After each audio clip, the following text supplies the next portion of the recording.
after the where the system crashes and they stop Megabyte.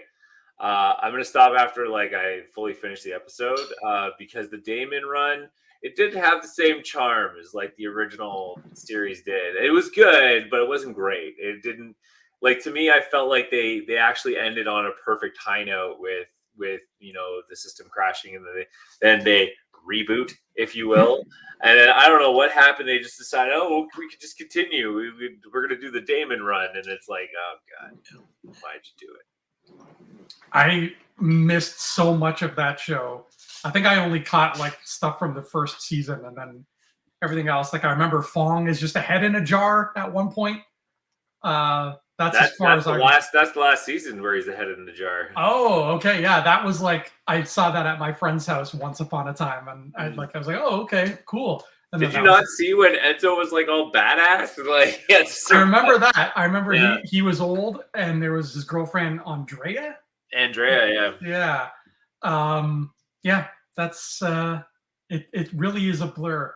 I remember Nullzilla. That's the episode I remember the most. Nullzilla. That's amazing. Well, fun fact, it is on YouTube, the entire series, if you want to watch it. So you can. For real? Yeah, for real. Wow. Would I ever steer you wrong? Who owns that show that they would let YouTube just scoop it up for free like that? Well, cyber pirates. True. They just do what they want. Speaking of cyber pirates, that's a great segue, because today's movie, Ryan, and maybe make sure nobody's listening in, because today's movie is the first movie I ever watched illegally. Oh my God, you crossed that border.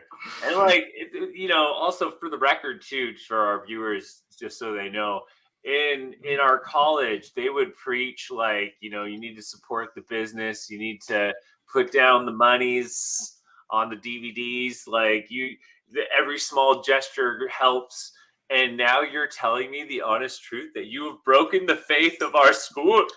The honest truth. And I mean, I stuck by that law pretty steadfastly over the years. I'm proud to say I've always been a physical media guy, own movies, support movies, all that stuff.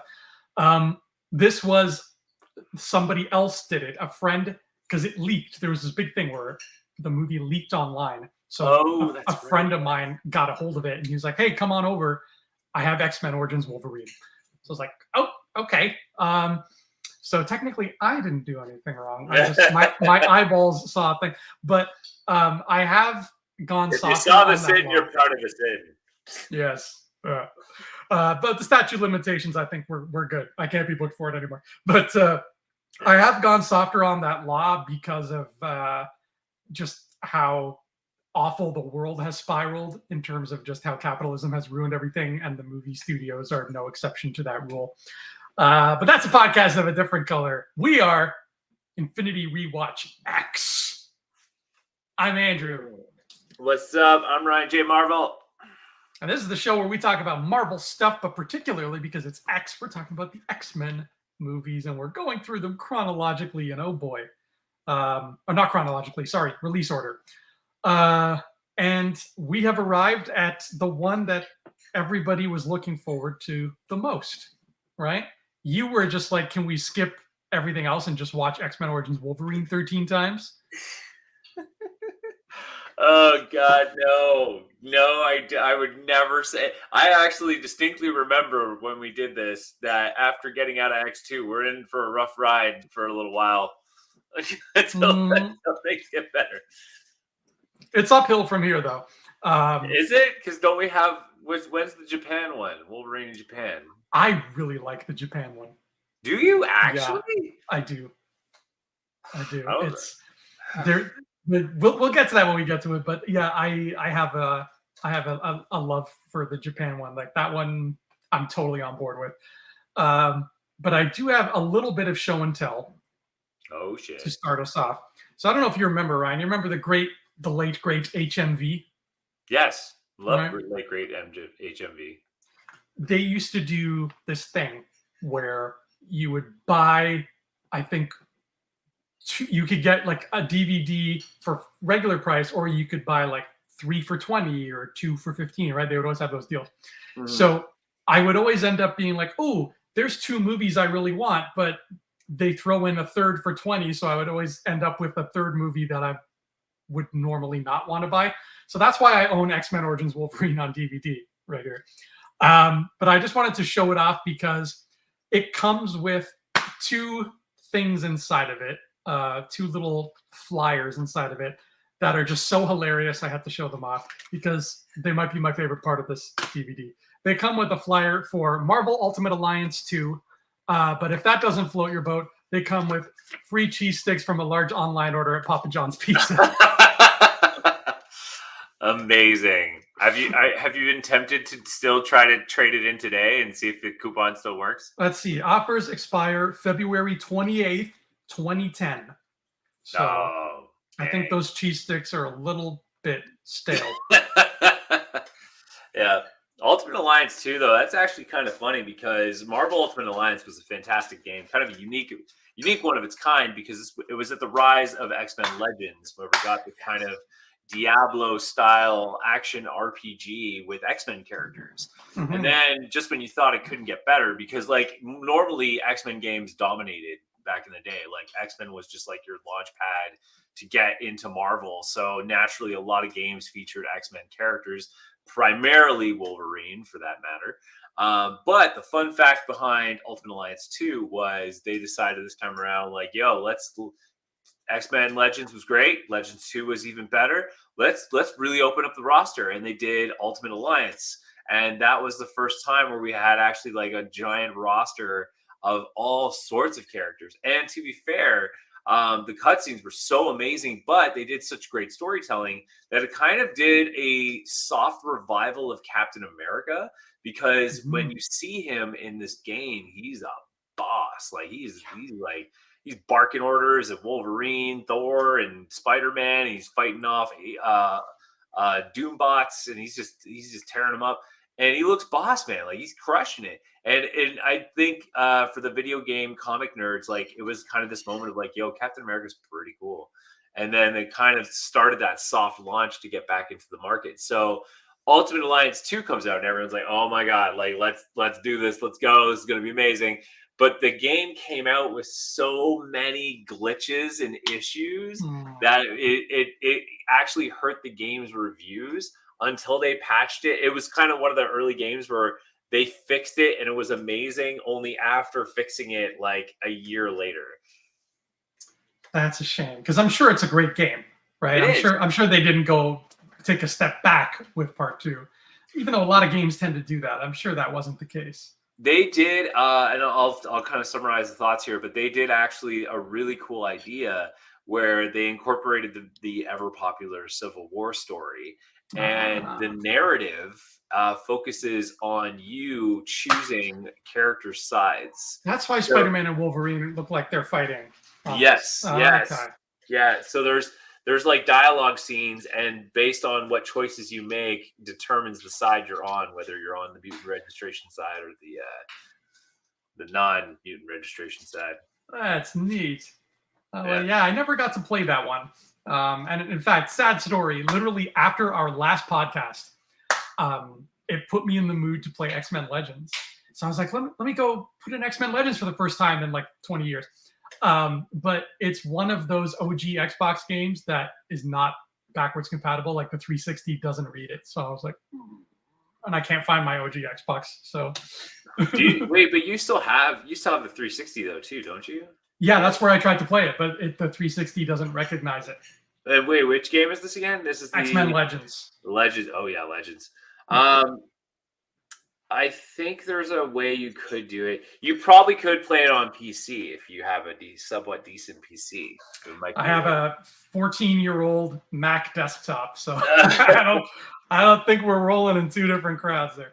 I'm sorry, man. But yeah, no, there might be an avenue. I'll take a look. I'll see if I can help you with this endeavor. But yes, Legends, X-Men Legends, man. Oof, what a game! What a game! Yeah. That was a treasured blockbuster memory. I remember that. So, actually, I forgot to mention though. Yeah. And it's funny we're doing Wolverine doing Wolverine. Uh-huh. Guys, I got a pretty sick birthday gift. That's right. Your birthday's coming up, isn't it? It happened. It happened. Did I miss it? It was on the 11th. Dude, I missed it. I'm so sorry. I always thought it was like the 20th. No, man. No, my mother-in-law is the 22nd. But that's okay. No, don't worry. I know you love me. It's cool. But if anybody wants to send angry emails to me for missing that, I deserve it. It's okay, man. I still love and respect you and hold you in very high regards. I got a wicked gift from my brother, which we all know on the show. You know, when we talk nerds, like he definitely ranks high among us. He's the third co-host of Infinity Rewatch, as far as I'm concerned, even though he's never been on the show. Yeah, he's done a couple, but anyways, he got me this bad boy right here. You ready for this? Yeah. Ooh. He got me the Wolverine X-Men 97 Adamantium Claws from the Lego set. Wow. I like that. I can't wait to put it together. It's going to be awesome. Oh, well, happy belated, dude. I'm so sorry. It's all good, man. It's all good. I owe you a delicious meal. It's all good, man. We definitely need a united session again at some point. Yes. Well, you and Isabella are still invited next week. Yes. For that 90s party, and we'll have some United in there for sure. Excellent. But speaking of which, we're talking about Wolverine today. This is the wonderful X-Men over Wolverine Origins. I'm so glad you brought up the DVD and it still have those gems. But you know what? You're absolutely right with the corporate world of today. But at the same time, these movies and stuff, when they re-release this kind of stuff, they kind of do a disservice because they don't upgrade it to like Super HD and all that stuff. But you're right. That's a podcast for another time. But let's talk about this. So I think the popular question you ask us leading into this is, where were you when this was going down? Yeah. So this is to give you sort of a time period here. This came out May 1st, 2009. Oh, this is okay. This is our first post-college X-Men movie. First post-college X-Men movie. That is correct. Now, if I'm not mistaken, because we started in January, right? 2009. Yeah. No, we started in January 2007. January. Oh, yeah. So you're right. This is like post-college, right? Yeah. There were no X-Men movies while we were in college. Wow. We lived a time, my friend. We lived a time. So at this point, I distinctly remember trying to get my career offices the grounds. And I actually did get a chance to work with the great Steve Wilshire, the stuntman supreme, and I got to work with him a little bit, which was really dope. A lot of fun there. But I remember trying to get an agent, and I got a modeling agent, which was a total scam because they just wanted money up front. And our acting teachers, they were like, "That's a big nay." And I didn't listen to them, but I should have. But but to be fair, I mean they did do some legwork. They did get me auditions and stuff, so it was kind of neat. But that's what I remember. I remember trying to get the acting stuff off the ground. That's where I was at this time. I was also trying to do acting stuff, but it was literally me and three of my buddies. We were trying to start a web series back in 2009. Yes. I remember where I was living. Yeah, we were trying to do a web series, and the summer of 2009 was the summer that we really spent working on it. That was the same summer where I destroyed my knee trying to play basketball in loafers. I remember that. Yeah. Oh man. So this was a couple of months before that, and one of my buddies from that time was just like, "Hey, come over. I have Fox has lost the X-Men Origins Wolverine movie to the internet, and I have it." So I was like, "Okay." And it's, speaking of Fox, this is the first X-Men movie that doesn't do the thing with the X where it's like they don't even care. Yeah. No. And hi, Alex Lemons. Hello, hello. Yes, we are looking very forward to X-Men 97. I mean, it's literally like our childhood continuing where it left off. 97, Alex. Woo! Who's So, ready for this? Strange thing about this movie, it was directed by Gavin Hood, but the screenplay was by Skip Woods and David Benioff. Does that name ring a bell? David Benioff is one half of a famous writing duo, Benioff and Weiss, David Benioff and D.B. Weiss, who earned their claim to fame by being the foremost writing duo on a little show called Game of Thrones, and got this close to even getting their own Star War. So one of those guys wrote X-Men Origins Wolverine. Let's just all let that sink in for a hot minute. Wow. Oh my god. And I'm a little speechless, actually. Right. So let's just dive in. We've got this opening flashback of James Howlett living up in Canada with the brother who's not quite a brother, and kind of like a stepbrother thing. I don't know. Yeah, and there's stuff going on with their parents, but that's over in like a blink of an eye, and then they're soldiers, and it's the credits. So so here we are. This is a real bizarre. I remember watching this in the beginning, and I was like, "What are they doing? Like, this is really weird." So yeah, the whole origins, like in like your freak kind of thing and all this stuff. It was kind of bizarre how you can kind of feel that they were forced together for this story. Like, you know what I mean? Like, they needed to find a way to fit the narrative of like why Sabretooth and Wolverine are a thing.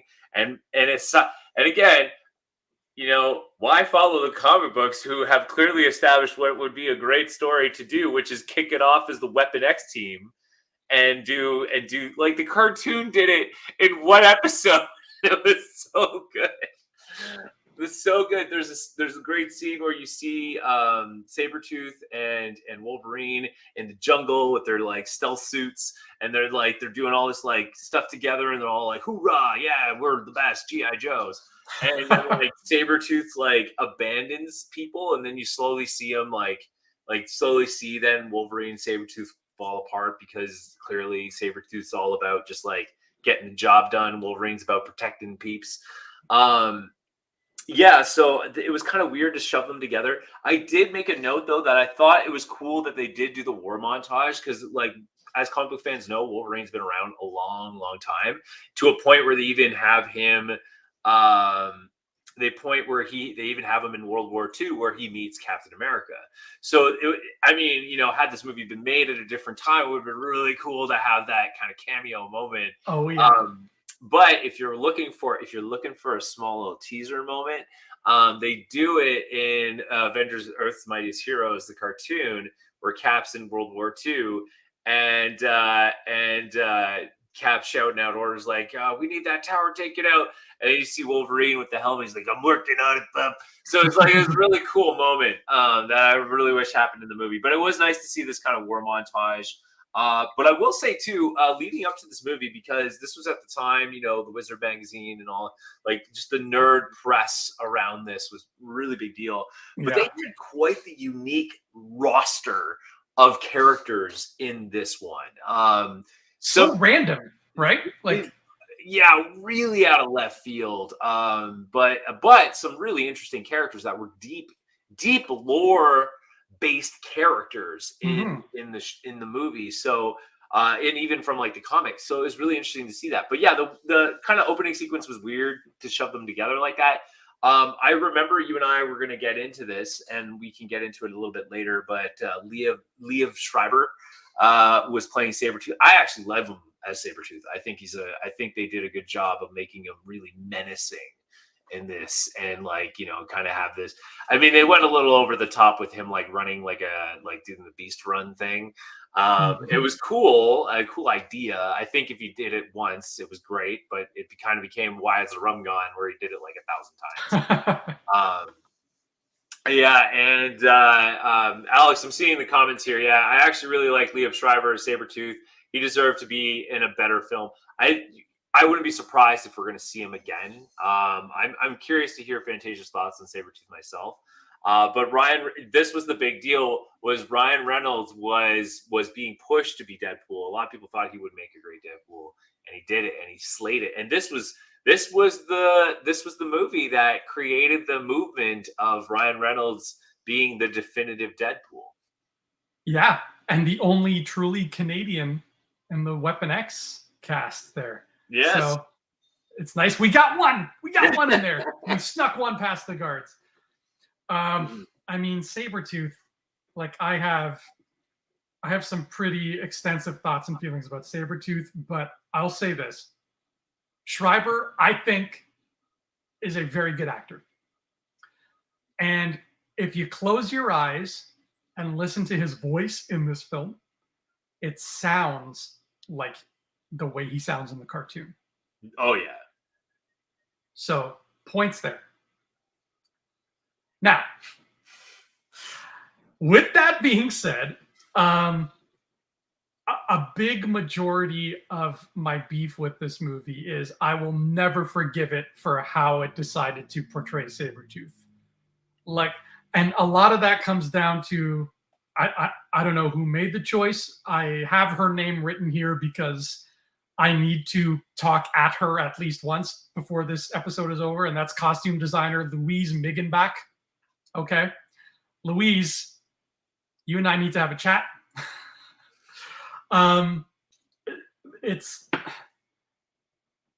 This is going to be a nail that I will hammer a lot tonight, but why black trench coats, man? Why? Like, there is so much you could creatively do with Sabretooth's costume. And he looks like the most bland you know what he looks like? He looks like a vampire from like a cheap sci-fi movie that had no budget. So they're just like, put a couple Party City fangs in his mouth. Ooh, Sabretooth, right? That's what he looks like. He looks like a vampire from a show that could not afford to have vampires, but really wanted to have vampires. I hated his Real Housewives of New Jersey fingernails because they belong on a Sabretooth who looks like a lion and not a Sabretooth who looks like a guy who's going to do his banking, which is what we got here. I agree with you that it was kind of low quality, but I disagree with you in the sense of like I did like the nails because like but I agree with you that the outfit should have enhanced the what they were trying to do because it was nice to see the teeth, it was nice to see the claws. I like when he's scratching the smiley face in the bar, like that, like it's totally the attitude, right? Yeah, and like the furry vest, Alex is saying, absolutely, the furry vest would have been really cool. But this is the world at this time. They were trying to go for grounded, real characters.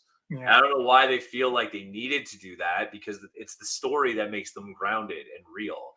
Like it's the consequences, the thoughts, the feelings, the relationships, all those things make these characters relatable. That's why in the comics, you know, these characters look like freaking, you know, what they do, but the stories make them so relatable. And I don't know why the movies just distrust that.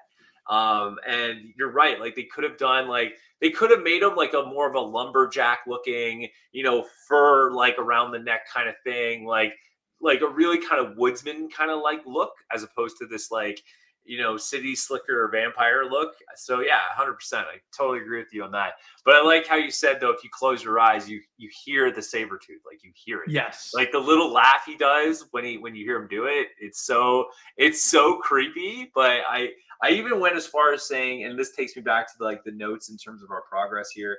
What I did like too was you do see the progression of how much Sabretooth loves violence. Like he just loves it. And I love that that to me is where the relationship kind of shines a little bit. And kind of it though it's a rough start, it kind of recovers in that moment where you kind of see you know, Wolverine pull away from like him being like, yo, I'm not, you know, this isn't how we should be doing things. and like you see him kind of demonstrating humanity as Sabretooth descends into more of being the animalistic, savage nature, right? So it's really cool. Exactly. Alex brought up a good point there. Sabretooth harassing Wolverine is a movie in itself, especially especially given how well traveled they both are. And absolutely. So but that's my point. Is like the beginning is awkward, but I did like the war sequence of both of them being in the war and seeing how it affects like the different wars, the battles, the struggles, and how it slowly changes both of them. And I really enjoyed that kind of moment. Yeah, I know it's superficial, but I can't see past the trench coat. I can't. I get it. So bad. I get it. Like, imagine if the Fantastic Four movie, because it sets a dangerous precedent. Like, if the Fantastic Four movie was like, it's Doctor Doom, but it's just a guy in a black shirt. Yeah, but he's got a glove with metal on it. Ooh, right? It's like, why are you making a comic book movie if you're afraid to make a comic book movie? 100%. And again, it's you really have to trust. You really have to trust the comics. Like that's why Kevin Feige. There could have been a billion Kevin Feiges before him, but what makes Kevin Feige who he is today is because he did the one thing no one else would think of, which is trust the comic book. Let the comic books tell the story, and then you can adapt it for a more modern audience, sure. But the point is like the comics have good foundations that you can really build off of and do. Like today, like for me, I think I've said this before, but like I was worried we would never see the superhero costume. From like Superman and Batman, like the Tim Burton's Batman kind of stuff. But here Marvel is. You look at Captain America, First Avenger, and even Iron Man, like all the characters, Thor even. They did it, and like they found a way to not only pay respect to these outfits, but find a way to make them modern and practical within the world that they're living in. So you still get this beautiful harmony between like the comic book and the movie. And I really use the Captain America outfit as probably the most the brightest example, because like it's a cheesy costume, but man, like when in Winter Soldier, when he finally gets like the more modern version of it, tell me that's not like the coolest outfit you've ever seen, right? Like even, and then like going forward from like Age of Ultron or whatever, like all those outfits are like super dope. Yeah, they found a way to make the costumes right. They got to have their costume cake and eat it too. When X-Men Origins Wolverine came out, they have not gotten to that point yet. Yeah. And we see it clearly in this whole team, because we meet his team of people, this Weapon X team, including Dominic Monaghan as a guy named Bird. Even though his powers have nothing to do with flight, they have to do with making electricity happen. Will.i.am is there. I can't remember what his character's name is. He teleports. His name is John Wraith. And John Wraith. John Wraith. He's actually, and again, you had all the elements to make an incredible like Wolverine story, because he's one of the original members of Weapon X. He's one of the team members. So it was forgive me, comic book fans. It was Wolverine, Sabretooth, Maverick, Silver Fox, John Wraith, and Mastodon, I think is the other one. Yeah, Mastodon. Pterodactyl. Pterodactyl. But yeah, and yeah, it was really cool of Will.i.am to actually embody this character, because like that was like a legit, like the way he acts, the way he moves, the character's attitude was like legit ripped from the pages. Like it's such an iconic character. John Wraith. Alex knows John Wraith, Nightcrawler's baby daddy. Okay. There's some tie in there. I like that. Who else is part of this group? We have I'm forgetting his real Kevin Durant. Kevin Durant as the Blob, except now what they did with Blob here is apparently he's totally normal until later when he just gets fat. I think he's still young with his mutant powers. Like I think there's mutant powers there, obviously, because he punches a freaking tank and he absorbs the blast and everything.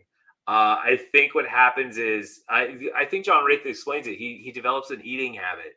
Yeah, And they he's turned just his mutant thing absorbing into it's weird. it's one like of those things where like, did we need to explain that? No. Do no, we? Why did he have to be like super jacked at the beginning? I don't know. Why did they just make him the fat dude like he always was in the thing? He's called the Blob for a reason. yeah, And like, and then we have Agent Zero, which I forgot all about Agent Zero.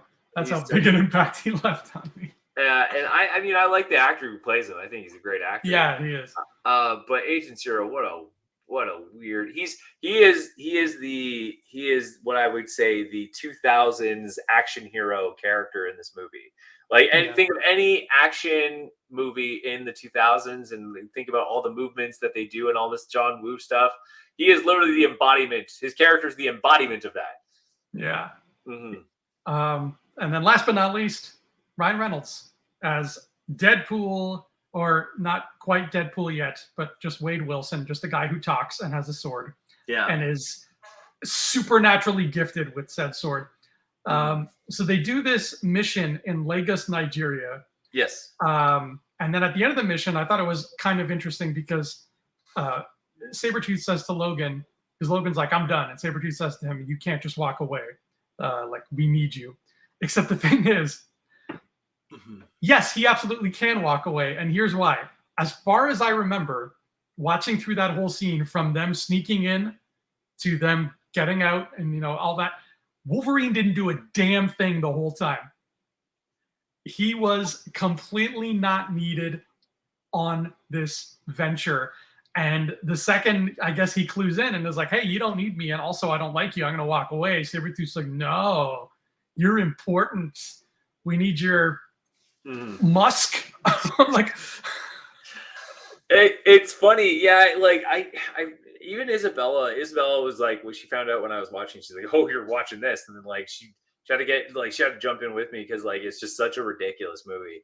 But yeah, in when they're at this place, Wolverine's walking away. And Isabella's like, why is anyone just gonna stop him? Like, and I'm like, well, it's Wolverine. You can't hurt him or anything. They're like, you can pin him down, you can restrain him, but they just let him walk. They just literally like, hey, don't turn around. Don't you leave this place. Don't you walk away. Don't you take that plane. But yeah, it's so weird. And Sabretooth, I agree with Alex. Like, I like how determined Sabretooth is with like following Logan around, as if they like kind of didn't let him leave. But at the same time, it doesn't translate that well. It doesn't translate. And I agree with you. It's like they had the perfect mixture of all the characters for Weapon X, and they could have done a really cool like Weapon X mission story that sets up the relationship of all the characters. But you have this weird smorgasbord of characters who don't really relate to each other, aside from Deadpool, John Wraith, and Wolverine and Sabretooth. And you even have Silver Fox, who in my mind probably got the biggest shaft, in my opinion. But yeah, you have this weird, like, I don't know, A-team kind of mission with Stryker, who, yay, I guess. Yeah. And how does Stryker know that these mutants exist? Like, that's the other thing. Like, how did he figure it out? That was the other thing that kind of bothered me in terms of logic and story. But I agree with you, Alex, that the Blob should have been in the first movie, because you kind of have better relations, like it just more appropriate fitting for that character. He's a perfect henchman, and that movie was full of henchmen. But I guess I feel like their budget on that first movie was they were really cautious with their money, right? Because they didn't know if this was going to work. Yeah. So Blob might have been a little too. Superhero movies weren't proven at that point, aside from Superman and Batman. Yeah. And man, did they milk that IP for what it was worth. But anyway, so getting back to the first mission. So they just let Wolverine walk out, and then they all go off to do their own things. And oh man, what did I say? Yeah, they brought in interesting characters. The takedown scene with the elevator, and then Ryan Reynolds cutting through all this stuff. Fans loved him. Like, aside from what happened to him later on, which we'll hilariously talk about, fans loved him because he fit the bill. He knew the character. He knew the assignment. It was kind of weird though with what I did like was how he did cut the bullet and it split the bullet and took out 2 dudes. Yeah. But I don't buy the spinning the swords fast enough to like block every single bullet on the way over. Yeah, that's a mutant power in itself. And it's like, yeah. But it was cool to see him do the cut the bullet and then do the crazy jump where he takes 2 dudes down at once. Like, it was super fun. Yeah, so that was a really cool thing. I want to see where I was going with this. I was going somewhere with this. Introduction to Silver Fox. Mm. Oh man, that was brutal. And where I mean, I guess to preserve their twist, they're just trying to hide the fact that it's Silver Fox, because we don't even learn her name is Kayla till the end of the movie. Yeah. Right? Like, he's just calling her nothing, maybe Honey. That's it. So, because the whole time I'm like, when it gets to the point where she dies, and I'm sitting there, I'm like, I guess I should be sad for Logan, but I don't even know her name, man. You never told me. It's Lynn Collins, and she's beautiful, and she was in John Carter, so I like her for that. But the Silver Fox thing, like the closest clue we get is that she can do Jedi mind tricks on people. But we do get, I will say, probably my favorite line of the movie is when they're in the truck together, and she's trying to make him feel better, and she's saying, "Oh, blah blah blah. You know, you've been given this gift," and he just kind of laughs. He goes, "Gift? You can return a gift." I was like, "Oh yeah, that's good." That was a good. Well, it's funny because there was that kind of story between DC and Marvel, like DC and Marvel Comics, where like DC, it's like they have a choice and choices have consequences. That was kind of the theme. And in the X-Men comics, it was, mutations were considered like, this is your gift and how you use it out in the world. So it was kind of like, it was kind of interesting how they tackled, what being being special meant. And that was kind of interesting how they did that. But Silver Fox, the other thing is I hate that she needed to find reasoning to introduce why he calls himself Wolverine. Mm-hmm.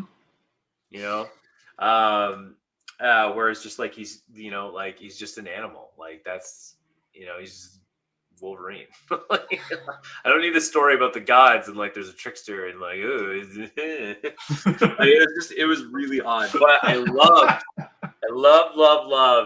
the bar fight where Sabretooth's like, "You got insurance in this place?" And the guy's like, "Yeah, no." And he's like, "Oh, it's too bad." And like get into the fight. It's so good.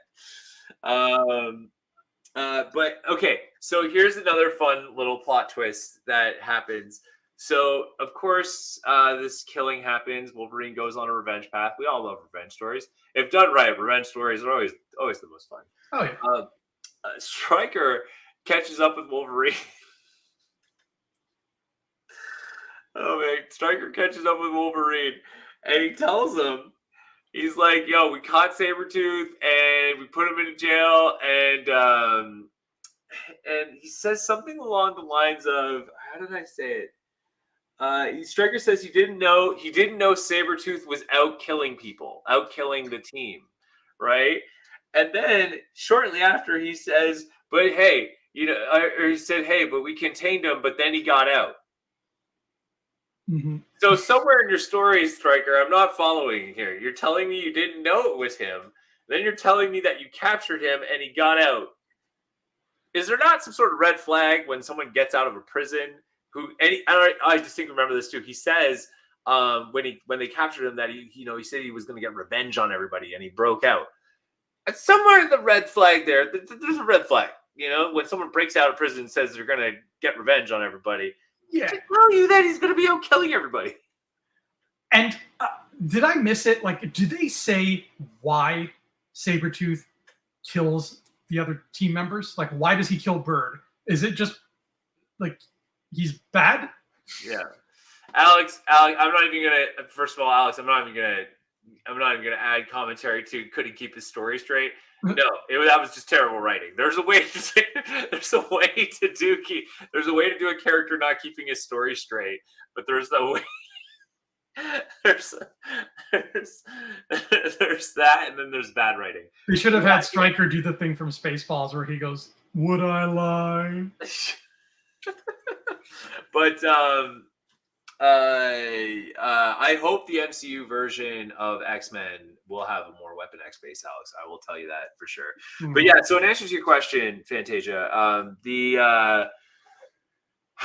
did Stryker know like that, like, or no, why did Sabretooth kill them all?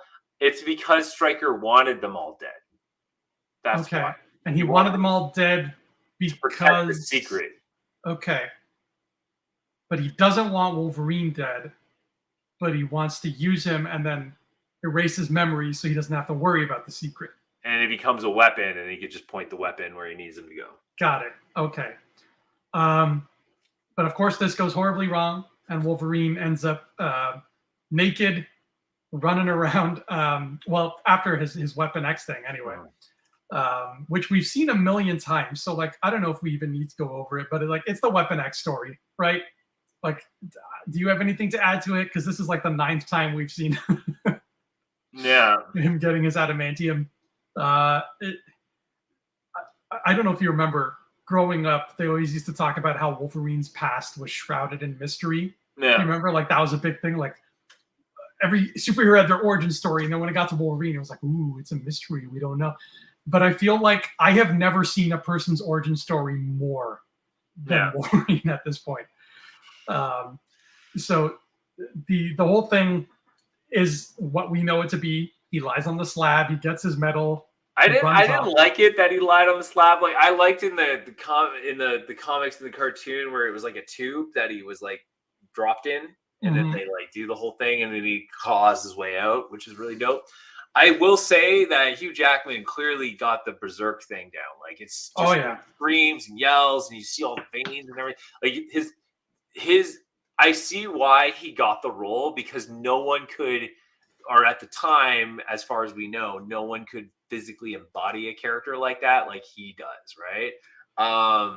And what's weird too is like they even have this side character during Weapon X. I can't remember the actress's name, but they have this scientist where she's like, "Oh, I don't think he's going to handle it." Blah blah blah. Mm-hmm. She's an important character because she is part of Alpha Flight. Yes.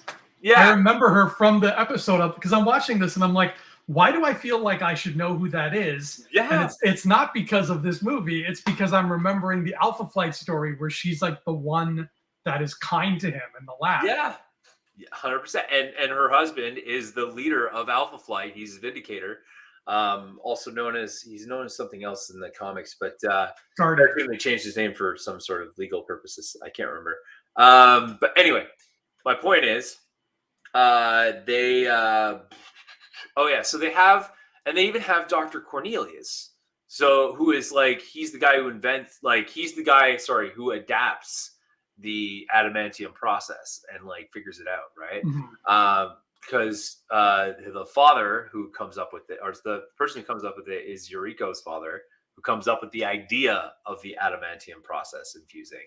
And then Dr. Cornelius is the one who decides to, like, screw research. Let's just do it. And anyway, but they have all these key players in place. But it's Stryker being like, no, we're just going to do it. We're going to just give them some claws. It's really stupid. It's dumb. I don't like it. And so anyways, breaks free, runs naked. We get the naked run at least, because that's classic comic book stuff. Mm-hmm. And he gets this farm. The whole farm thing happens. But I only have one thing I pointed out about the farm sequence. So he gets his claws, right? Yeah. Sorry, I have to keep doing this so my camera focuses properly. But he gets his claws, and in the bathroom, he's seeing how his claws come out, right? And even Isabella's like, in the first movie, he mentions that it hurts every time the claws come out. So he doesn't have any like sort of pain where he's like, like first time these claws come out, it should hurt every time, right? Also, I have a question. Why are the claws CG? Yes. Okay. That is one of my 2 farm notes as well. I You know me, Ryan. I am not one of the people in the world who cares about CG looking bad or good. Like, you've never heard me complain about bad CG. Yeah. Right? Like, it does not bother me. I have a very high threshold. As long as the story is fun, I don't care how bad the CG is. The CG on his claws in that bathroom was wretched. Yeah. Oh yeah. It looked like Roger Rabbit. It looked like when a human and a toon were in the same room in Roger Rabbit, but with less charm. Those claws, I don't know what was going on there. I don't know what they were thinking. Way back in the first X-Men movie, they had perfectly serviceable practical claws. I can't even imagine what was going through Gavin Hood's head here, but we had Roger Rabbit claws in that bathroom. Yeah. And you're right, he does not act in pain. I guess because these people have never seen X-Men 1. They're just making it up at this point. They're just going off the thing. And then the whole action sequence, where he takes out Agent Zero in the helicopter. I literally put the helicopter scene is terrible because like he's using his claw to, like, he just seems to inherently understand that, yeah, I could just use his claws and turn the bike around. The bike blows up. I fly through the air at a helicopter of all things. He's like, it was just, I don't know. It's just all over the place. Why do we subject ourselves to this? There's a story that would have been really cool to tell if we would have spent a bit more time on the farm. Yeah. And I know that sounds boring and counterproductive, and they're trying to make an action movie, but the idea of Logan trying to live a tame rural life on this farm, and that getting undermined, like, that in itself is a movie too, right? There's a million westerns with that premise, and they're all great. And these farmers, this couple is very kind, and the dad even gives the classic yellow and black leather jacket to Wolverine and says, "This was my son's, and it fits you perfectly," which stands to reason, even though it's never explicitly stated, Ryan. I'm going to go ahead and pretty much confirm that their son must be dead, because if he moved from home, if he's just gone to a different state, there is no way any guy in his right mind would leave that jacket behind, because it's way too cool. It's way too cool. It's 100%. He dead. That is a dead boy. But then the farmers also die very abruptly because Agent Zero shoots them, and we get that scene. Yeah. And yeah, the helicopter scene's ridiculous. The really stupid, cheesy, I'm going to walk away from this explosion and there's going to be rock music playing while I do that. I think the best way to sum it up is I'll quote my friend Robin, who, when we were finished watching this, we were talking about it, and he said, "I don't believe," like, he put it better than I did, but he said, "There is no way the Wolverine we met in the first movie in that cage, there is no way that man has ever killed a helicopter." That is not the same person. Yeah. If I were choreographing the action in that, the only way I would justify him flying through the air towards a helicopter is if he went through the windshield and stabbed them both. Mm-hmm. Isabel is complimenting me on my directorial choices. She says I'm a genius. You are. Absolutely, total genius. So then we get the most hilarious. The next few comments I have in my notes, I put Cyclops. Why? Like, it is so random that Cyclops is in this, and I remember Alex even saying earlier, like, we haven't got to Gambit yet, but believe me, that's coming. I have a lot of comments about Gambit. But like, yeah, Gambit's a middle-aged man in this, and Rogue's apparently like barely in her teens at this point, so it's kind of weird where they're going with this timeline thing. Well, it's interesting. This is a good time to bring up the timeline. When do you think this is taking place? I don't know. I have no idea. Because, like, here's the thing. Judging Cyclops' age, wouldn't even remember Wolverine in the first movie.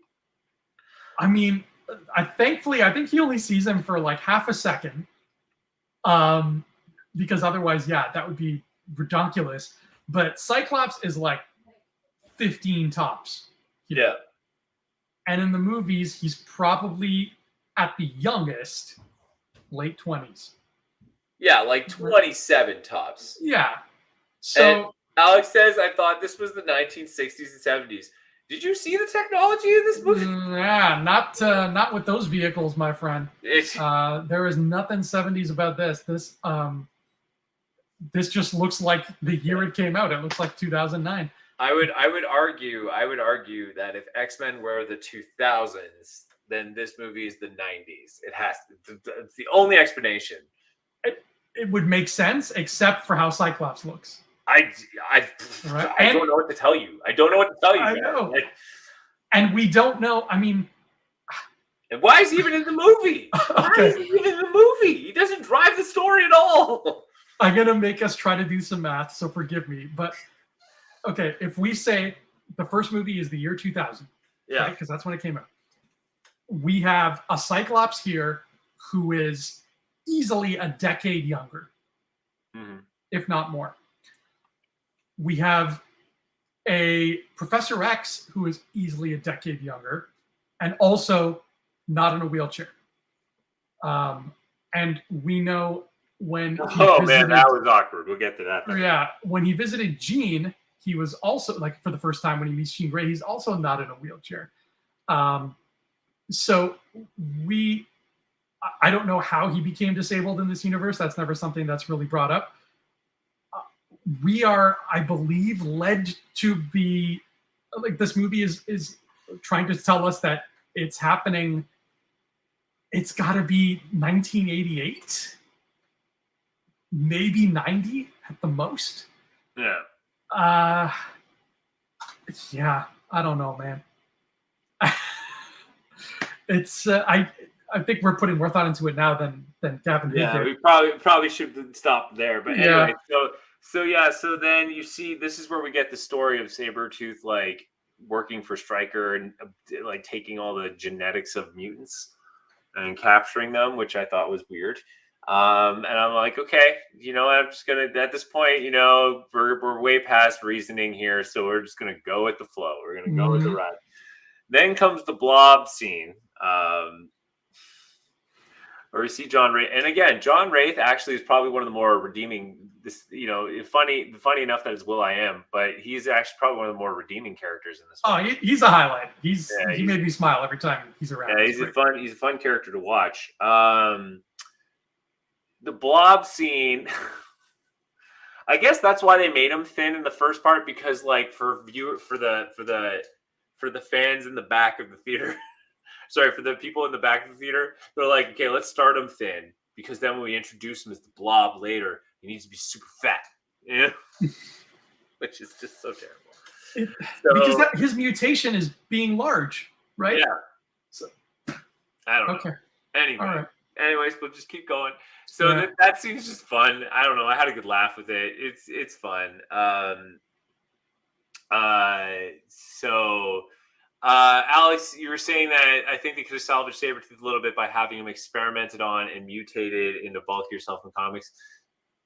Yeah, I think that it would have been, from what we have already, I think that definitely is a step up, but I don't know if that would have been a good way to do it. Honestly, I think that he's a creature and he doesn't belong in the real world. So what would you do with someone like that? You have him work on, in top secret things and, use him as like a vicious killing machine. There's your story. You don't need more story than that. Like you saw it. If the cartoon does it better, then you're doing something wrong. And here's the thing. There's that one episode, one of my favorite episodes in X-Men, called Weapon X Lies and Videotapes. And that is what should have been the X-Men Wolverine Origins movie. And in that, you see Sabretooth get abused because his father thought that he had the devil in him. And he would beat the snot out of him because he looked like a devilish creature. That's why he did it. So Sabretooth, naturally, that's not a great fostering environment for a child. No. And so clearly he just becomes the animal that he thinks he is. He becomes a devil. So there's your story. There is Sabretooth's origin story in X-Men. And that would have added a lot to this Sabretooth if they would have just thrown that in there instead of my pioneer dad is different from your pioneer dad and you get special treatment. But the other thing too is, and you could even, if I'm gonna think like a soap opera writer in today's world, is that you could have had, how Wolverine was raised, because like he kind of gets away with it because he looks like a human, and you have how Sabretooth is raised. They get together, they both realize they're mutants, huzzah. And then, you have Stryker come in who treats who treats Sabretooth like you're a gift. You have a gift. We need to use the gift. And he gets him to become a Marine and do all the Marine things. Now you have a soldier who can't die and is very vicious. Right. There's your story. There's all the plot fixes in one little go ahead, right? But anyways, that's neither here nor there. I don't want to get into it. So anyways, they get the details and they drop the name that everyone was waiting for since X2. They drop it, and they even mentioned him in the trailer, and we even get to see a little glimpse of him, an awkward glimpse, if you ask me. I don't know. This person was really obsessed with spinning things really, really fast in this movie. Whether it be a sword or a staff, you can spin it super fast. You can do incredible things. But they dropped the name Remy Lebo. They sure do. You know what? He was better than I remember. Gambit was better than I remember him being.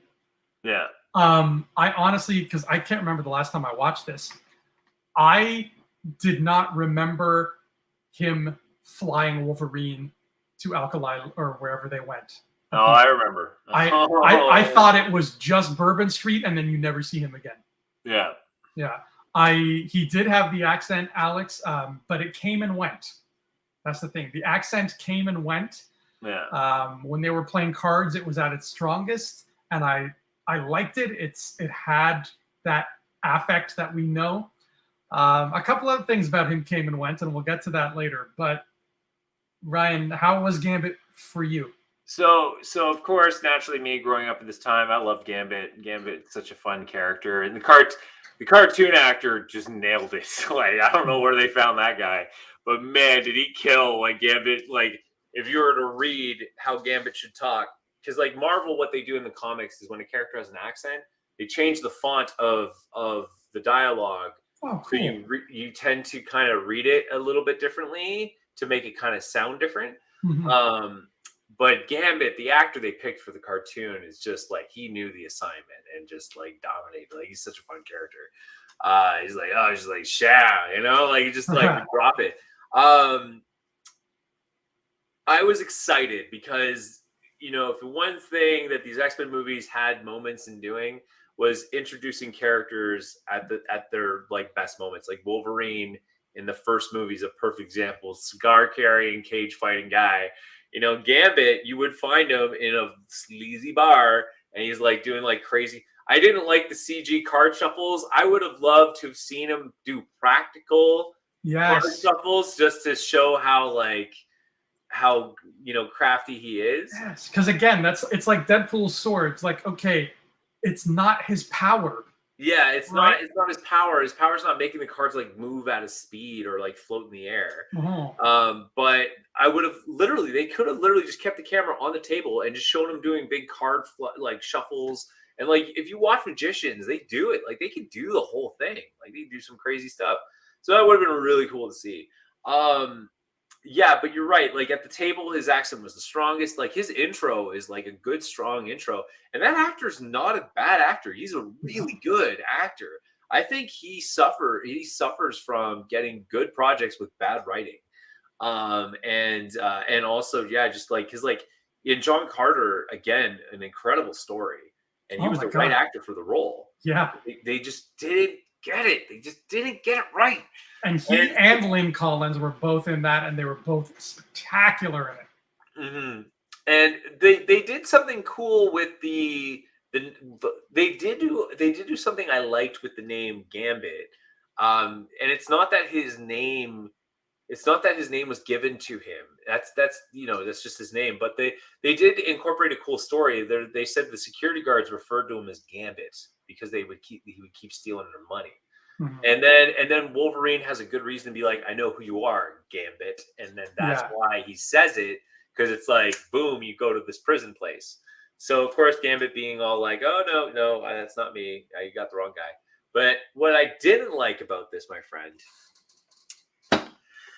is the sound and look of his powers.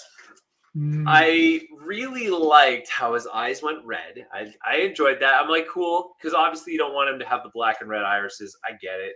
I would have been nice. It would have been nice to have that the whole time, but it's fine. You can roll with that. Yeah. What and the card, the way they lit up the card looked cool. Like I bought it, but the sound was like I don't even know how to describe it. It was like a whoop. I'm like, where's the explosion? Like he throws cards that explode. Why would you not use that sound effect?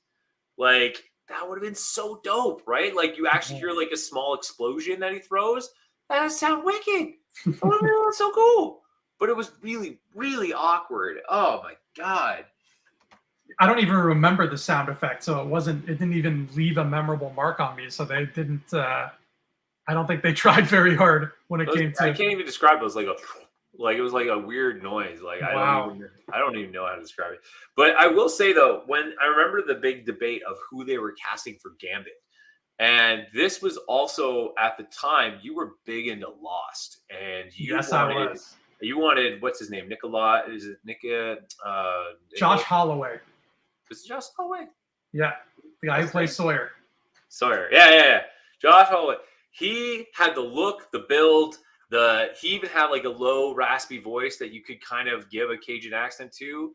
I remember you and I were really kind of hoping that would be the case, but they casted this Taylor Kitsch guy, and I remember being like, who? But when I saw him, I really felt the moment of like, you know what? He's kind of got the swagger. He's got I liked how he had the scarf, the hat covering his eyes and everything, which is another reason why I think you could have kept his kind of red eyes thing, because the way he was shot, he would never show his eyes, right? He just had the hat down. So yeah. Anyway, so that was really cool, but yeah, I was like, okay, this is an interesting casting choice, but it kind of worked. I would say it kind of worked. I think if you wrote it a little bit better and you gave him a little bit more time to build up his character, I think he would have really killed it. I think so. Kitsch did the best job he could with what he was given. Yeah. Alex, that's a great suggestion. Tommy Wiseau as Gambit. Oh, hi, Rogue. Oh, hi, Rogue. Can I touch you, or do you kill me if I touch you? Maybe that'll happen. That's the MCU Gambit. Yeah. But yeah, he was better than I remembered. But the biggest bone I have to pick with him, and I think you know what it is, when you think of how Gambit looks, what's the first thing you think of? Oh man, I think of the trench coat and the I guess I'll call it a ski mask on his face. Yeah, I don't know what that's a weird mask, but trench coat. You nailed it. That's the striking part of his costume is that big brown trench coat. And the thing that happened here, and I want to make sure I address this to Louise Miggenbach, the costume designer. All right. 75% of the time, Gambit's coat was black. Okay. Except a strange thing happened that I didn't notice this time. And you've heard of Watergate, Ryan, and you've heard of Gamergate and Pizzagate. I'd like to introduce you to Trenchcoat Gate. Okay? It's happening. It's happening. Here we go. I spent years being furious at this version of Gambit because I'm like, why could you not just make it brown instead of black? It's okay. You don't want to do Sabretooth because he's weird. You don't want to do Wolverine because he's weird. But this is literally a trench coat, which you are already filling your movie with. You can do it and have him look comic accurate, and you won't have to be afraid of being silly. And yet they still couldn't even do that. It was gift wrap for them, and they're like, all you got to do is make this coat brown. And this costume designer was like, nah, we'll make it black. And it just, I was furious for years. I'm like, how, like, what prompted this? And Fox did Firefly. You don't think they could have taken one of those brown trench coats and just gave it? Right? They're not using it anymore after that 14 episodes that they got. But the thing is, as I'm watching this movie, all right, Gambit is there. He's on Bourbon Street in his black trench coat, and you don't even see him really clearly. He's in the shadows the whole time you see him there. Yeah. And then they get on the plane, and again, he's in the shadows. And then finally, at the end, like after the big fight on the cooling tower with Deadpool and everything, Gambit shows up, and there's some sun shining on him. Not a lot, but he is in daylight now. Yeah. And I look closer, and I'm like, now he's wearing a brown jacket. It is very dark brown. It is the blackest brown I've ever seen. But it is a brown jacket. And I'm like, huh, he's got brown on now. Did he have brown on before? And I just didn't realize because he was always in the shadows. What's going on? And then, Ryan, just when I thought Trenchcoat Gate couldn't get any more baffling, we get what must have been a reshoot right near the end when Professor X shows up and he gets all the mutants and he's like, come with me. I'll be your daddy now. And there's a shot of Gambit coming up a flight of stairs from Stryker's base. And he looks and you can see Gambit seeing Xavier take the kids on his helicopter. You know the part I mean? Like Gambit pops up and he sees them. In that shot, Gambit is wearing an entirely different trench coat and it's black.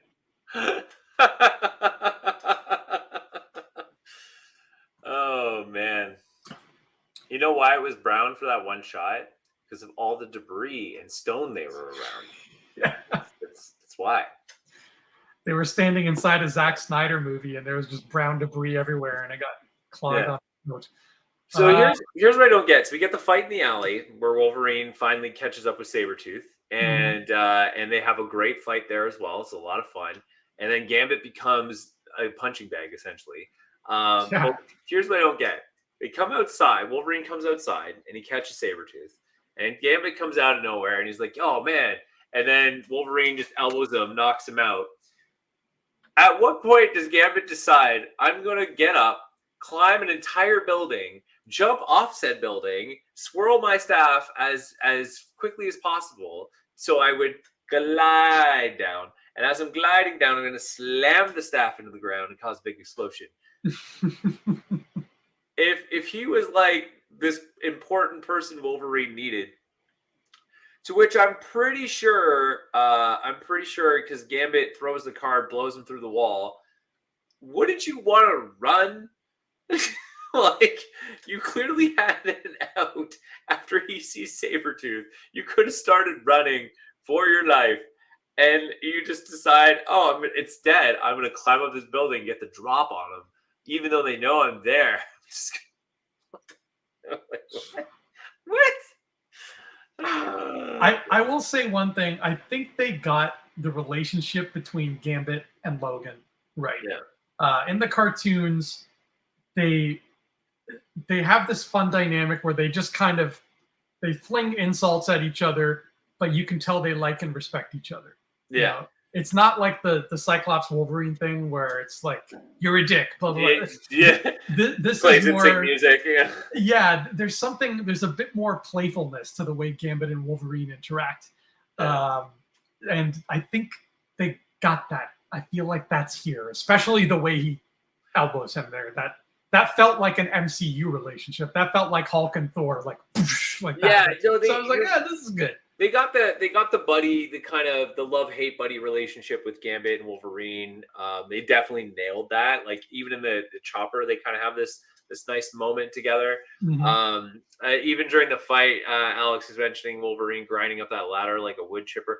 Yeah, that was interesting too. I just don't like how powers were used in this movie too much. Certain scenes are better than others. Yeah, but you're right. They did get the Gambit relationship down well packed. So, anyways, Wolverine gets to this island. And then we learn about the Deadpool thing, which, oh god. And then and not only that, we got a couple layers. So we learned about this Deadpool thing, and then on top of that, we learn about Silver Fox having a sister, who turns out to be Emma Frost of all things. And you know what? First of all, the Silver Fox thing, I totally forgot that was a fake death. I forgot that the movie does that twist. Like, that's how little impact X-Men Origins Wolverine left on me. But in terms of Emma Frost, Ryan, I'm going to choose to believe that that's not her. But just another person with that power. Because, I'm sorry, maybe this is closed-minded of me to think this way, but Silver Fox is a Native American woman, and you're expecting me to believe her sister is a little white girl with blonde hair. Mm-hmm. I don't know. And she's not even British. So I don't know who that character is, but it's not Emma Frost. Well, in the billing, young man, I have the IMDb list right here. The name of the character to which she plays is Emma. Mm-hmm. Emma Fox. So you're telling me that her name is Emma. She has Emma Frost's powers, but she's not Emma. Yeah, I'm choosing to believe that it's like a duck and quacks like a duck. Oh, yeah. This Silver Fox twist. Uh-huh. Yeah, Alex is saying maybe adopted sister. You know what? Maybe you're right. She could be an adopted sister. But if that's the case and this was Emma Frost, there was no Feige on the set to be like, Emma Frost is British. Can you please just be British? Please. Right? Like, nobody? I don't know, man. I honestly, I don't know. It's like this movie is all over the place. And the other thing I didn't like too, as we get to the end before the big reveal, which is just, oh man, I assume the sales for the toy did not go as well as they thought it was going to go. Whoa.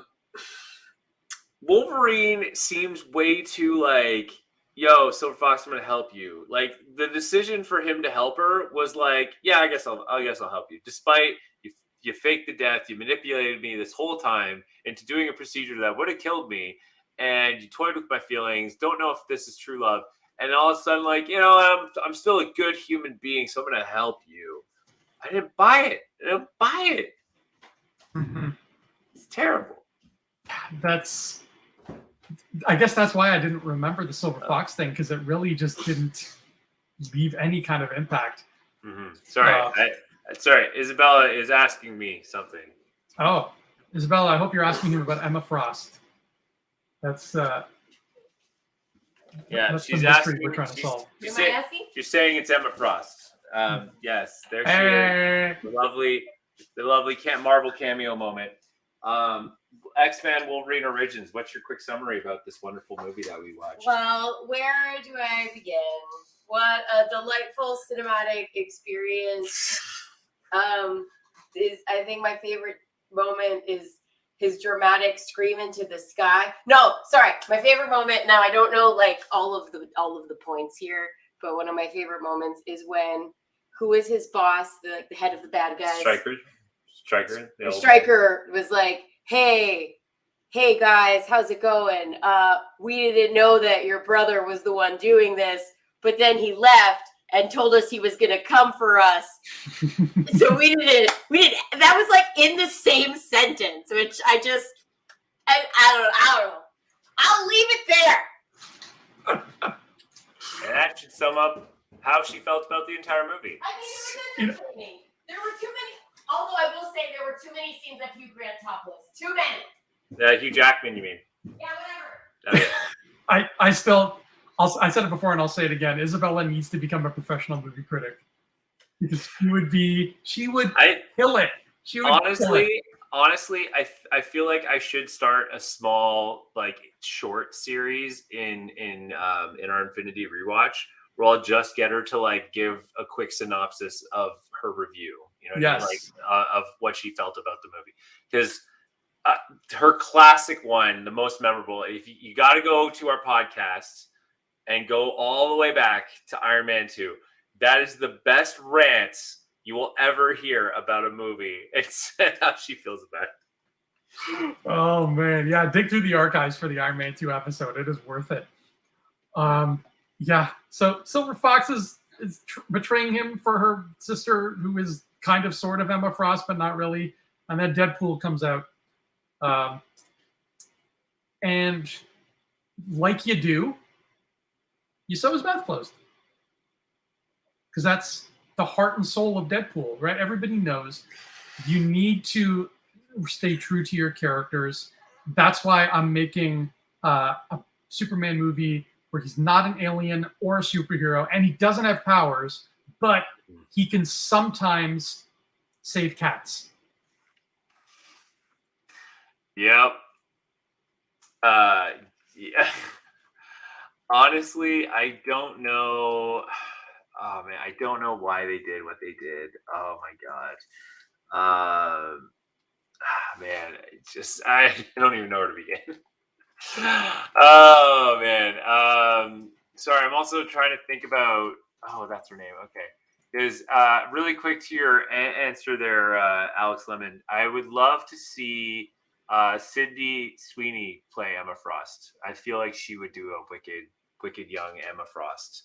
She's on fire lately too. You can't throw a rock without hitting a Sydney Sweeney article. I mean, she did a terrible movie called, but it's not even her fault. It was called Madam Web. I've never seen it. I don't think I ever will. Oh, you will. I've watched very trusted resources talk about it, and it almost makes me want to watch it because just like the same feeling I'd get from X-Men Wolverine Origins. Yeah. Anyway, that's the end of the point. I'm so distracted because I love having commenters and this stuff, and I love an active chat because I've done a lot of streaming, so it's nice to see you participating here, Alex. I really love it. Deadpool. First of all, whoever signed off on looking at the comics and being like, yeah, this is how you should look at the movie. They're holding the two. They're like, nailed it. I got it. This is what fans want. So that was the first thing. The mouth tape shut. That was a terror. I don't know if they did that just so Wolverine could have that one-liner of like, well, they found a way to shut you up. I don't know. It was terrible. And then like the eyes. Oh my god. And you know what? I'm sorry. I don't. I'm usually not a nitpicker like this, right? I'm usually just along for the ride. But okay, they sewed his mouth shut, right? He's got a big old blade. Right? Sorry, people listening to the podcast didn't see what I just did. Yeah. He's got a big old blade. You cut the yarn, and now you can talk.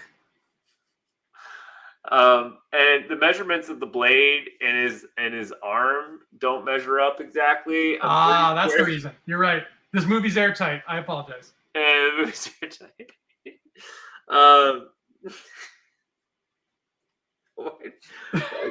Why did we do this to ourselves? So anyway, so Deadpool, yeah, they really did him dirty in this movie. And then like the Cyclops blasting thing, like, oh god. You know what? It is a cool visual and a very creative use of the character's powers, where he can do the Cyclops blast, and when he gets his head cut off, it just starts blasting like that. I'm like, okay, that they're using the powers in an out-of-the-box way. I'm fine, sure. But should Deadpool have that power? No, absolutely not. But that at least was creative. Yeah, I'll give it that. I mean, yeah, you're right. It was kind of creative to see the head, and the spinning, the laser beam. I love how Alex is saying Barakapool. Because I think the only reason why they did that was because, man, there's kids out there that play Mortal Kombat. Let's just give him swords coming out of his hands. Like, it's a stupid idea. And it's not even practical, first of all. That would hurt so much. And it would be so easy to rip your skin because the blade coming out of your body. Like, it's like Wolverine's makes sense because smaller blades coming out of his hands, and that's it. But a super long sword coming out your hand, your body wouldn't be able to hold it in place. Your skin is not that strong. Oh, what are we doing with our He's lives? the pool, man. He's the pool. If you can't stay in the pool, get out of the deep end. And Okay. then we have this weird thing where Sabretooth and him are fighting Deadpool, and they're all of a sudden like, you know what? Let's put our differences aside and let's take out this Deadpool. Like, I don't get it. And then like Sabretooth just runs off, like he just disappears. And then Wolverine's like, oh, where did he go? And then the shooting thing happens, and he loses his memory. The shooting, yeah, the memory thing it really confused me, because I'm like, you're going to go through all this sweaty trouble of explaining why Wolverine doesn't remember any of this, and yet you're not going to go through the trouble of explaining why Sabretooth looks like two entirely different species from one movie to the next. And it's, I guess by the time we get to X2, has Stryker, he must have shot himself with one of these, because he seems to have forgotten that adamantium bullets exist when we meet him in X-Men 2. Right? Yeah, there's a lot of holes. There's a lot of holes there. And like on top of that, I love how Alex is saying, hey, at least he has the black diamonds on his face simulating a mask. Yeah, nothing like simulating the mask, right? Just flesh.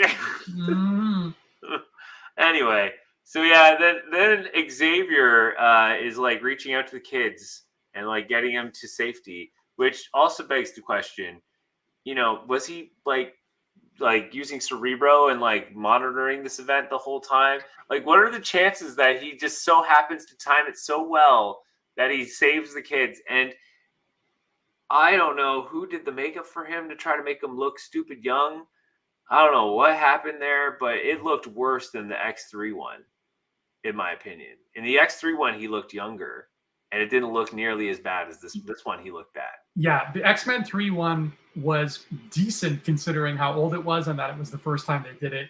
Here it was noticeable. Yeah, so that face was doing some things. We were like, whoa, which eye do I look at? What's happening?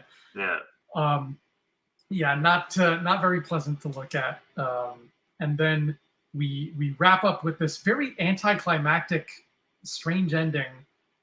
Gambit pulls up Wolverine, and Wolverine's like, I don't remember anything. And they part ways, and Gambit's like, so long, mon frere. If you happen to meet a 6-year-old girl who's going to be hot in 12 years, let me know. Give me a call. And then he just, police start coming, and Logan just runs off. And then as he's running, we get this Google Maps shot of the power plant island, and then we cut to black. And the crowd, there's not a dry eye in the house, and everybody's on their feet. Yeah. Yeah. Quick side note is that Alex is saying the tie in the game explains Sabretooth in X-Men 1 was a clone Weapon X made. Why is it that the tie-in games have tighter, more thoughtfully maintained continuity than the films themselves? Because there's comic book fans that were producing games. Yes. And that's why they probably came up with more clever ways to figure out these things. But yeah, it was a weird ending, that movie. It was like, I don't know what happened. Like, I think that the director must have just enjoyed being a director and was just like, this movie's gonna make me money regardless. Let's test this theory, and just ran with it. Because like the villain here is not Stryker. It's not. Okay, the villain here is the writers. And the story is the hero, and in the end, this is the Empire Strikes Back. Ooh. Wow. Well said. Speaking of Stryker, in a mid-credits scene, somebody comes up to him and he is under arrest in suspicion for the murder of General Munson, who he did murder in cold blood. But I guess they never tied him to that murder, because next time we see him, he is waltzing through the White House like he owns the place. Yeah. So, but then again, considering in the real world who they let into the White House, maybe he did get tried for that murder. I noticed that in the credits, there was a very special thanks to Derek Hoffman.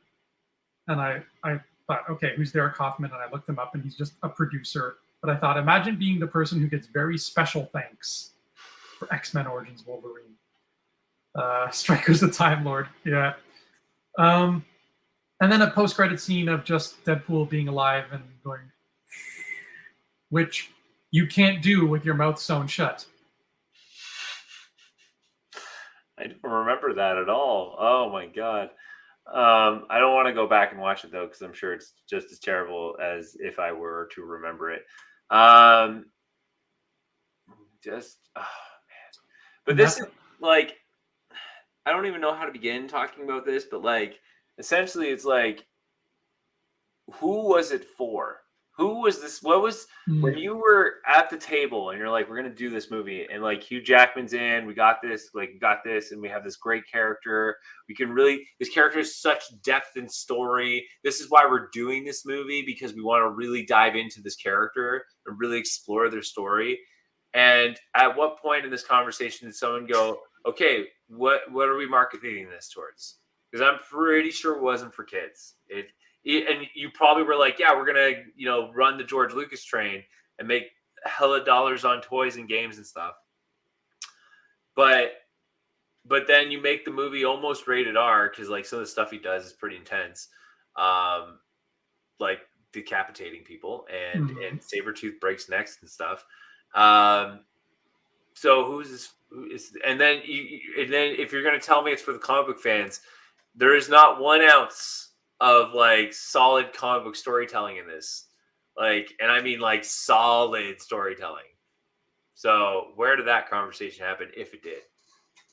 No, that's a perfect way to put it, buddy. Like, this is not for comic book fans, because if it was, we'd be looking at a different movie. Like Alex is just saying right now, they should have just taken notes from the 90s cartoon. And if they wanted the comic fans to be happy, they would have done exactly that. So this exists in this weird purgatory where it's really for no one, because they're trying to make it for everyone. And that is what happens with a lot of these movies. And I think, I mean, we can talk about this in a minute when we go over the ratings, but it leads me to wonder, even if they had embraced the comic stuff more, if that would have helped or not. And I don't know yet.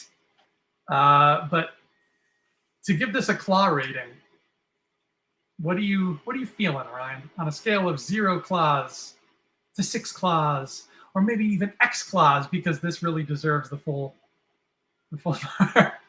How many claws are you giving? You son of a bitch. To X-Men Origins of Wolverine.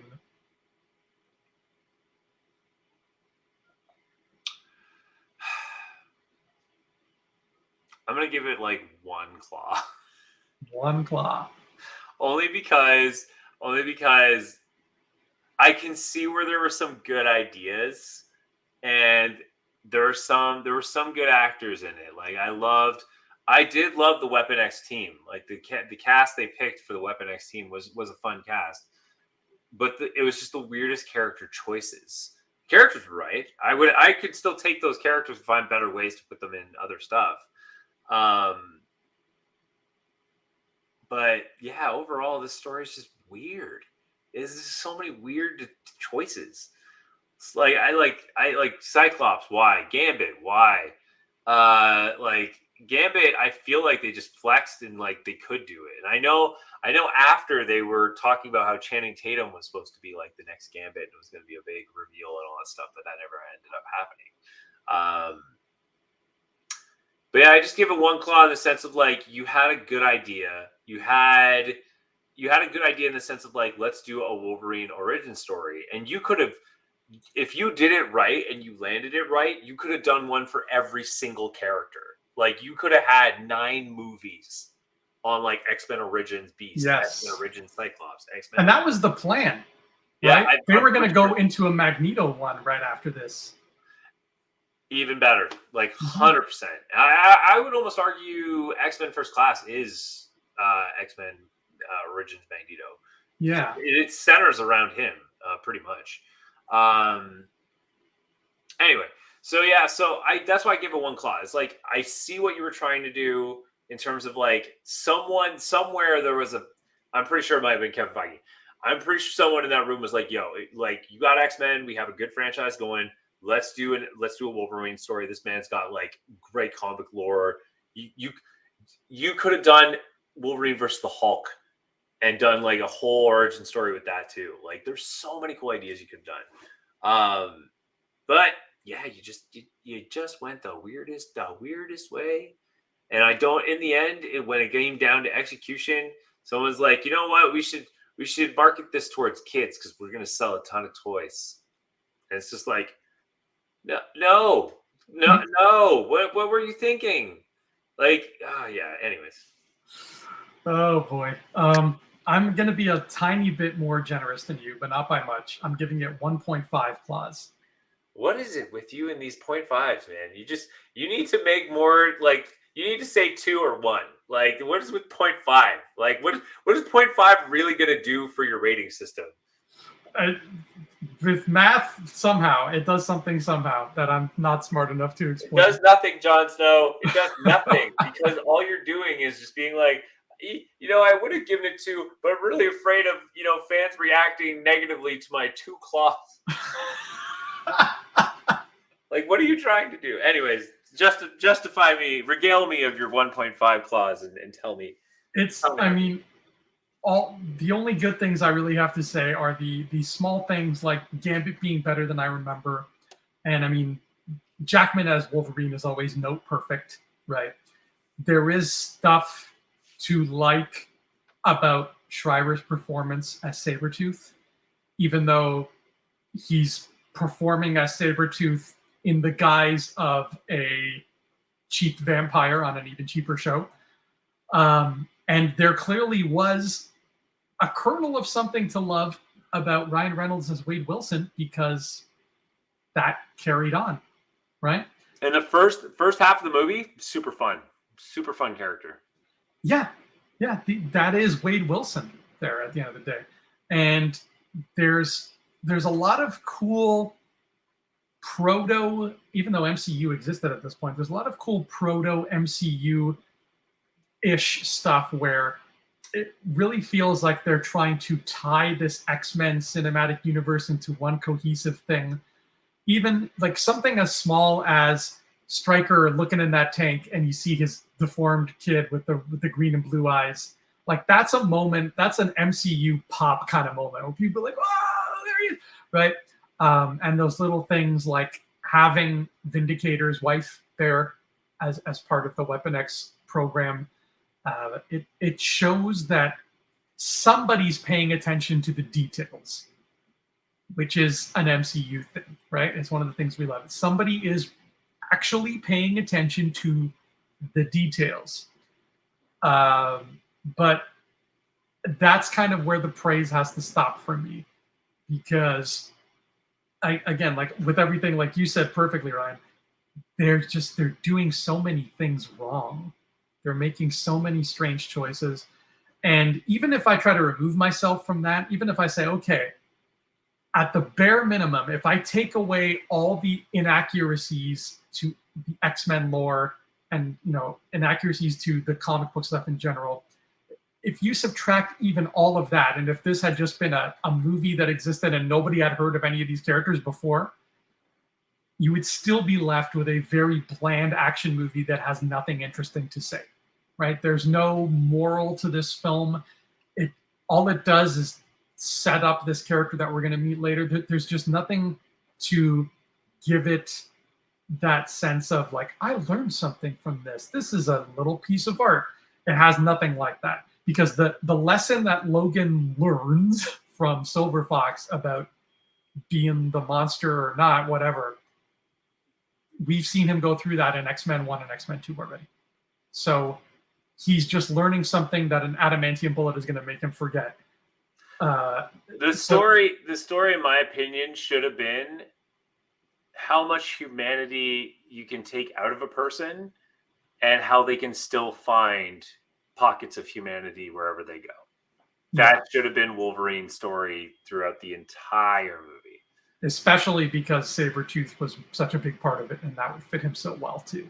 Right? Yeah, exactly, right? Like, because the cartoon does the same thing. The cartoon does like he keeps getting his humanity taken from him, from from his friends, from from his own life, and yet being with the X-Men, he still constantly finds things that make people human, love, support, like all these things, and he still finds a way to be good, right? And that should have been his story, man. Like, yeah, so it's really a movie that does nothing at the end of the day. And if you're going to do nothing, at least be fun. And this isn't even really all that fun. They try to cram in a lot of character cameos from the X-Men universe, and kudos to them for trying. But all those cameos are either done horribly wrong, severely underutilized, or both. So it's real hard to love this. I gotta just give it a 1.5. That's as high as I can go. Fair enough. Well, that was X-Men Origins Wolverine, the greatest film of our generation. That's what the kids are all talking about. So what's next then? Is it Wolverine Japan? No, next is, I believe it's First Class. Let me double check that. No way. It can't. No, it's not. Yeah, man. First Class. Oh my God, that's gonna be a good one to watch. Yeah. First Class is going to be a nice palate cleanser. Oh, after this. 100%. Well, I feel better now. Yeah, that's it. Before we go, let's play a quick round of Never Tell Me the Odds. Yes. What are the odds that in Deadpool and Wolverine we see Gambit?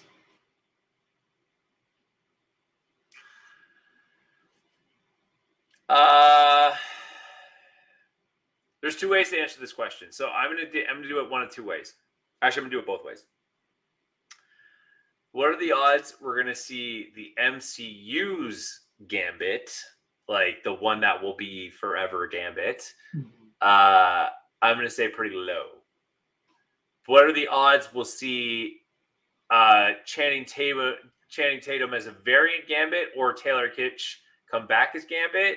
I'm gonna say stupid high, stupid high, because this is gonna be, I think personally that this Deadpool 3 is going to be a big send off of the Fox properties, like ending and thus merging into the MCU at the same time. Yeah. So you're going to see for example, Jennifer Gardner, Elektra, Alex, by the way, is Gardner, not Aniston. I'm pretty sure Jennifer Aniston would never want to touch a comic property. Though seeing her as Elektra would be hilarious. Yeah, but Jennifer Gardner, I think we'll see her Elektra just to be like, yo, it happened, ha ha ha, like we had a good time, you know what I mean? Like, it's kind of like, it's one of those things like, hey, like, you know what?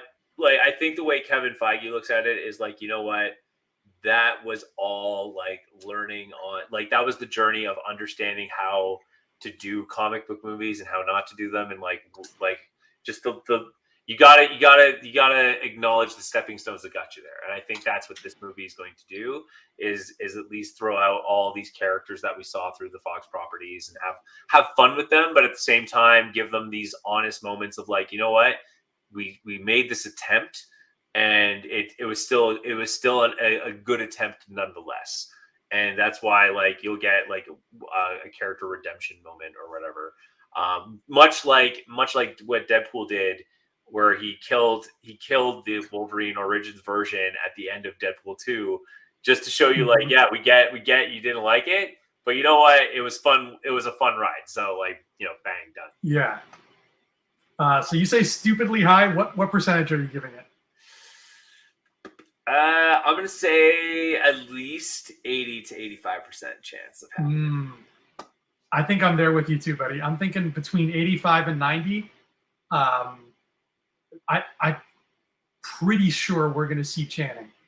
I think they're going to hop around to a lot of different worlds or whatever. And I think we're going to get a quick Channing cameo and Deadpool's going to make some remark like, "Ooh, almost, but not quite." And then,